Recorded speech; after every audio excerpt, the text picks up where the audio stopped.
नमस्कार दोस्तों, हमारे YouTube चैनल में आप सबका हार्दिक स्वागत है। फ्रेंड्स, आज हम कक्षा 10 विशेष समकालीन भारत 2 अध्याय 4 कृषि के अभ्यास प्रश्नों को हल करने वाले हैं। तो आइए सबसे पहले बहुवैकल्पिक प्रश्नों को हल करते हैं। इसमें पहला प्रश्न, निम्नलिखित में से कौन सा उस कृषि प्रणाली को दर्शाता है जिसमें एक ही फसल लंबे चौड़े क्षेत्र में उगाई जाती है। हमारा सही उत्तर होगा यहाँ पर रोपण कृषि का उत्तर सही होगा। प्रश्न नंबर 2, इनमें से कौन सी रबी फसल है? तो यहाँ पर रबी चना है जो रबी की फसल है, तो यहाँ पर उत्तर ग हमारा सही होगा। इनमें से कौन सा एक फलीदार फसल है? तो यहाँ पर हमारा सही उत्तर होगा दालें। दालें फलीदार फसल होती हैं, क सही होगा। अगला प्रश्न, निम्नलिखित प्रश्नों के उत्तर लगभग 30 शब्दों में दीजिए। 30 शब्दों में हमें उत्तर देना है। यहाँ पर पहला प्रश्न है, एक पेय फसल का नाम बताइए तथा उसको उगाने के लिए अनुकूल भौगोलिक परिस्थितियों का विवरण दें। हमारा उत्तर होगा पेय फसल है चाय। चाय एक महत्वपूर्ण पेय फसल है। अनुकूल भौगोलिक परिस्थितियां जैसे कि चाय के उत्पादन के लिए उपोष्ण कटिबंधीय जलवायु, ह्यूमस एवं जीवाश्म युक्त गहरी मिट्टी, सुगम जल निकास वाले ढलवा क्षेत्र, वर्ष भर समान रूप से होने वाली वर्षा की बौछारें अनुकूल होती हैं। प्रश्न नंबर 2, भारत की एक खाद्य फसल का नाम बताइए और जहां यह पैदा की जाती है उन क्षेत्रों का विवरण दें। हमारा उत्तर होगा भारत की एक खाद्य फसल है जैसे चावल। चावल भारतीय लोगों की प्रमुख खाद्य फसल है। उत्पादन क्षेत्र भारत में चावल उत्तर और उत्तर पूर्वी मैदानों, तटीय क्षेत्रों, डेल्टाई प्रदेशों में उगाया जाता है। नहरों के जाल और नलकूपों की सघनता के कारण चावल पंजाब, हरियाणा, पश्चिमी उत्तर प्रदेश और राजस्थान के कुछ भागों में भी पैदा किया जाता है। प्रश्न नंबर 3, सरकार द्वारा किसानों के हित में किए गए संस्थागत सुधार कार्यक्रमों की सूची बनाइए। हमारा उत्तर होगा सरकार द्वारा किसानों के हित में किए गए संस्थागत सुधार कार्यक्रमों की सूची निम्नलिखित हैं। सबसे पहला, जोतों की चकबंदी, सहकारिता, जमींदारी प्रथा की समाप्ति, फसल बीमा, ग्रामीण बैंक सहकारी समितियों तथा बैंकों की स्थापना, किसान क्रेडिट कार्ड यानी कि KCC, व्यक्तिगत दुर्घटना बीमा योजना, कृषि कार्यक्रमों का प्रसारण, न्यूनतम सहायता मूल्य तथा खरीद मूल्यों की घोषणा। फ्रेंड्स, आगे बढ़े इससे पहले आपसे रिक्वेस्ट रहेगी कि अगर आपने मेरे चैनल को अभी तक सब्सक्राइब नहीं किया है तो चैनल को सब्सक्राइब करके बेल आइकॉन को प्रेस करें ताकि मेरे आने वाले सारे वीडियो आप तक आसानी से पहुंच सके। तो चलिए कंटिन्यू करते हैं प्रश्न नंबर 4 से। दिन प्रतिदिन कृषि के अंतर्गत भूमि कम हो रही है, क्या आप इसके परिणामों की कल्पना कर सकते हैं? हमारा उत्तर होगा दिन प्रतिदिन कृषि के अंतर्गत भूमि कम होने के निम्नलिखित परिणाम होंगे। पहला, कृषि उत्पादन कम हो जाएगा। दूसरा, देश में खाद्य सुरक्षा खतरे में पड़ जाएगी। तीसरा, हमारी राष्ट्रीय आय कम हो जाएगी। चौथा, ग्रामीण क्षेत्रों में बेरोजगारी में वृद्धि होगी। पांचवा, किसानों की दशा और खराब हो जाएगी। छठा, उद्योगों के लिए कच्चे माल की आपूर्ति में बाधा उत्पन्न हो जाएगी। अब तीसरा प्रश्न में हमें 120 शब्दों में उत्तर देना है। इसमें पहला प्रश्न, कृषि उत्पादन में वृद्धि सुनिश्चित करने के लिए सरकार द्वारा किए गए उपाय सुझाइए।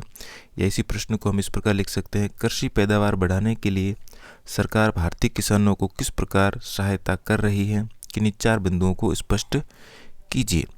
यहाँ पर हमारा उत्तर होगा कृषि उत्पादन में वृद्धि सुनिश्चित करने के लिए सरकार द्वारा निम्नलिखित उपाय किए गए हैं। जैसे पहला उपाय, संस्थागत सुधार। तो स्वतंत्रता के उपरांत देश में संस्थागत सुधार करने के लिए जोतों की चकबंदी, सहकारिता तथा जमींदारी आदि को समाप्त करने को प्राथमिकता दी गई है। दूसरा, सिंचाई के साधनों का विस्तार। नदियों पर बांध बनाकर, कृत्रिम जलाशय बनाकर, नहरों द्वारा खेतों तक पानी पहुंचाकर सिंचाई का विस्तार किया गया है। सिंचाई सुविधा बढ़ाने के लिए किसानों को ऋण की सुविधा भी प्रदान की गई है। तीसरा है रासायनिक उर्वरकों के उत्पादन में वृद्धि।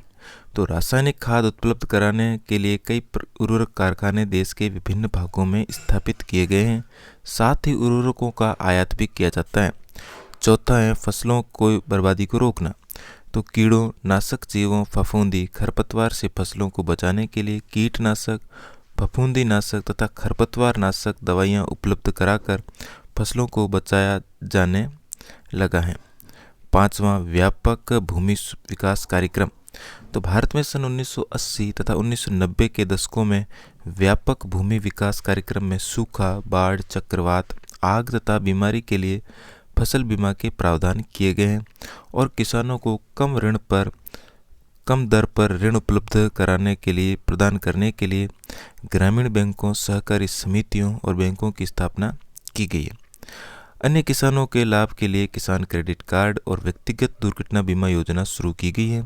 आकाशवाणी पर मौसम की जानकारी और कृषि कार्यक्रम प्रसारित किए जाते हैं। किसानों हेतु न्यूनतम सहायता मूल्य तथा कुछ महत्वपूर्ण फसलों के लाभदायक खरीद मूल्यों की भी सरकार घोषणा करती है।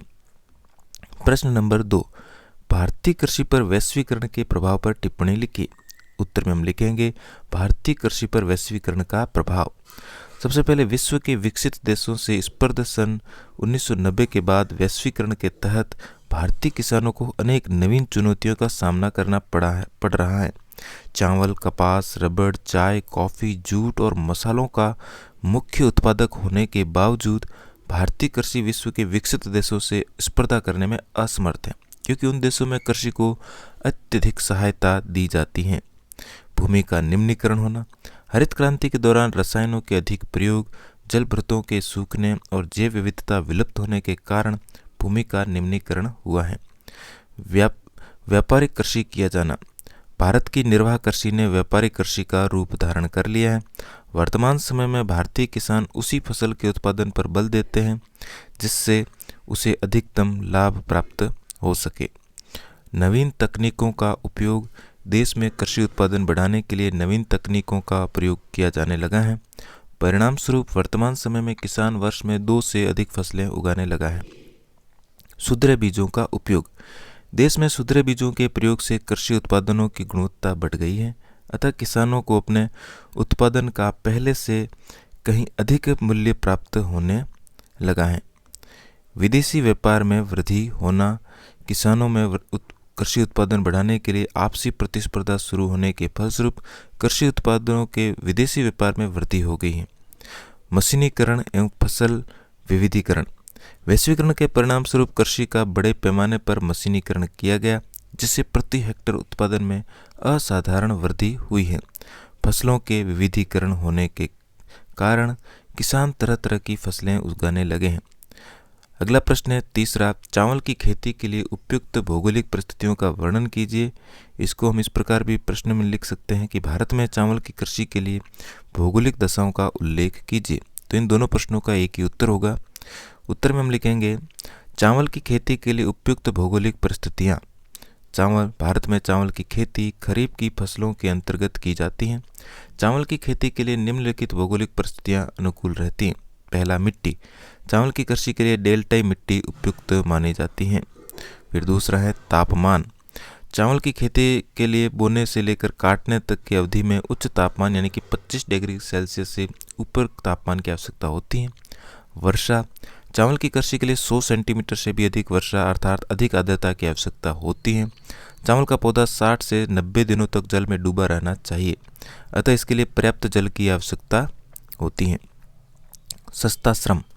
चावल की कृषि के लिए सभी कार्य अर्थात रोपण, निराई, जुताई तथा तैयार फसल को चुनने आदि कार्य हाथों से करने पड़ते हैं, अतः चावल की कृषि के लिए अधिक तथा सस्ते मानवीय श्रम की आवश्यकता होती है। इसके साथ ही हमारा पाठ यहीं पर समाप्त हुआ। वीडियो अच्छा लगा तो लाइक, शेयर और चैनल पर पहली बार आए तो चैनल को सब्सक्राइब जरूर करें। मिलते हैं इसी प्रकार के एक और वीडियो में। धन्यवाद।